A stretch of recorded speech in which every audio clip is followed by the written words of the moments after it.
आमदार रोहित पवार यांनी पंतप्रधान नरेंद्र मोदींचा 19 जानेवारीचा सोलापूर दौरा व सिद्धेश्वर चिमणी या दोघांना घेऊन महत्त्वाची प्रतिक्रिया दिली आहे। नरेंद्र मोदींचा सोलापूर दौरा 19 जानेवारीला ठरला आहे। या दौऱ्याकडे कसे पाहता असा प्रश्न लोकप्रधान न्यूज चॅनलचे पत्रकार इम्रान सगरी यांनी आमदार रोहित पवार यांना विचारताच आमदार रोहित पवार यांनी त्याला सडेतोड उत्तर दिले आहे। नरेंद्र मोदींचे विमान जेव्हा येतील तेव्हा ते कोणत्या एअरपोर्टवर उतरणार हे पाहावे लागेल। ज्या एअरपोर्टसाठी सिद्धेश्वरची चिमणी पाडली त्या एअरपोर्टवर विमान उतरणार की हेलिपॅडवर उतरणार हे पाहावे लागेल असे उत्तर आमदार रोहित पवार यांनी दिले आहे। ऐकूयात आमदार रोहित पवार यांनी पंतप्रधान नरेंद्र मोदींना घेऊन काय उत्तर दिले ते व्हिडिओ। ओपनिंग करण्यासाठी येत आहे, त्याचं हस्तांतरण आहे।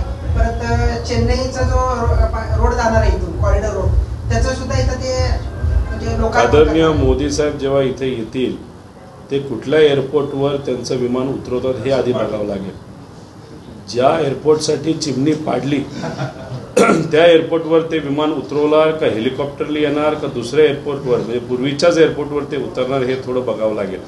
अपेक्षा असे की शेतकऱ्यांना डावलून तसंच शेतकऱ्याच्या हातामध्ये आज 300 रुपये अधिकचे मिळाले असते जे सोलापूरसारख्या मोठ्या शहरामध्ये असणाऱ्या व्यापाऱ्यांना फायदा त्याचा झाला असता।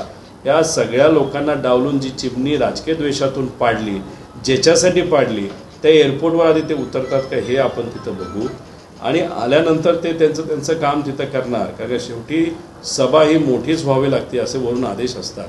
पवार साहेब इथं असणाऱ्या निकटवर्गीयांना भेटण्यासाठी काही सामाजिक कार्यक्रमासाठी आलेले आहेत। मोदी साहेब हे राजकीय कार्यक्रमासाठी आलेले आहेत। त्यामुळे विचारामध्येच भिन्नता आहे, पण महत्त्वाचं काय ते कुठे लँड होतात हे आपण सर्वजण म्हणजे खास करून सोलापूरचे लोक हे नक्कीच बघतील।